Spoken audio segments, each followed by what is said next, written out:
નમસ્કાર મિત્રો, સ્વાગત છે બધા મિત્રોનું ફરી એકવાર અમારી યુટ્યુબ ચેનલમાં। તો મિત્રો, જૂનાગઢ આજુબાજુના વિસ્તારોમાં અને ઉપલેટા ધોરાજી આજુબાજુના ભાગોમાં રીતસરનું મેઘતાંડવ સર્જી દીધું હોય તે પ્રકારનો ભારે વરસાદ પડ્યો છે। અત્યારે મારી સ્ક્રીન પાછળ જે દ્રશ્યો છે તે જૂનાગઢના છે। અતિ ભયંકરમાં ભયંકર વરસાદ આ સિઝનનો, મતલબ કે આ ચોમાસા દરમિયાન આવો વરસાદ નથી પડ્યો તે પ્રકારનો ભયંકર વરસાદ આજે જોવા મળ્યો છે। અને વરસાદની તીવ્રતા એટલી હતી કે 1 કલાક જો આ પ્રકારનો વરસાદ પડે તો 10 થી 15 ઇંચ સુધીના વરસાદના આંકડા આવે તે પ્રકારનો ભયંકર વરસાદ આજે જોવા મળ્યો છે। તો જોરદાર રૌદ્ર સ્વરૂપ સાથે મેઘતાંડવ જોવા મળ્યું છે।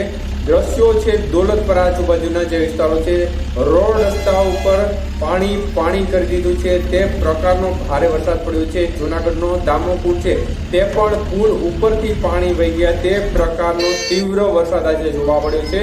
તો રોહિતસરનું રૌદ્ર મેઘતાંડવ આજે જૂનાગઢ પંથકમાં જોવા મળ્યું છે। સાથે સાથે ઉપલેટા ધોરાજી પંથકમાં પણ જે આ થંડરસ્ટોર્મ બન્યો હતો અને આના પરિણામે પ્રચંડ ગાજવી સાથે આ ભાગોમાં પણ જોરદાર રીતસરનો ભારે વરસાદ પડ્યો છે। તો અત્યારે વરસાદની ગતિવિધિ ગીર સોમનાથ જિલ્લાના ભાગોમાં પણ શરૂ થઈ ગઈ છે। ક્રમશઃ જે સિસ્ટમ છે તે દક્ષિણ ગુજરાતથી હવે ધીમે ધીમે ઉપર જઈ રહી છે અને વરસાદની ગતિવિધિમાં પણ ધીમી ગતિએ વધારો થતો રીતે પડી રહ્યો છે। ત્યારે મિત્રો, ખાસ કરીને વરસાદની ગતિવિધિ જૂનાગઢ જિલ્લાના ભાગોમાં પણ જોરદાર આજે જોવા મળી છે અને વિસ્તારમાં સારો એવો વરસાદી માહોલ જોવા મળી રહ્યો છે। તો દ્રશ્યો અત્યારે જૂનાગઢ પંથકથી જોઈ શકો છો। જોરદાર વરસાદને કારણે જ્યાં જુઓ ત્યાં પાણી કરી દીધું છે તે પ્રકારની સ્થિતિનું નિર્માણ કરી દીધું છે। ભારે વરસાદ આજે જૂનાગઢ જિલ્લાના ભાગોમાં જોવા મળી રહ્યો છે।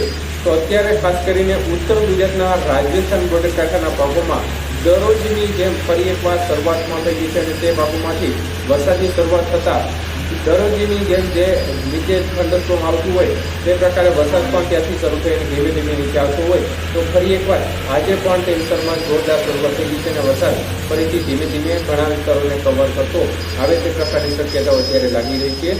તો મિત્રો, ખાસ કરીને વરસાદની ગતિવિધિ હજી આજે અને આવતીકાલે રહેવાની શક્યતાઓ છે। સિસ્ટમ જેમ દૂર થશે તેમ હજી પણ વરસાદની ગતિવિધિ રહેશે, પરંતુ એકાદ દિવસ હજી વરસાદની ગતિવિધિ સારી રહેવાની શક્યતાઓ છે અને ત્યારબાદ વરસાદની ગતિવિધિમાં ક્રમશઃ ઘટાડો થાય તે પ્રકારની શક્યતાઓ અત્યારે લાગી રહી છે। પરંતુ સિસ્ટમ જેમ દૂર થશે તેમ તેનો ટ્રફ પણ હજી ગુજરાતના ભાગો પર રહેવાની શક્યતાઓને પગલે સિસ્ટમ દૂર થવાની સાથે સાથે ટ્રફના પરિણામે વરસાદની ગતિવિધિ હજી પણ અનેક વિસ્તારમાં જોવા મળી શકે છે।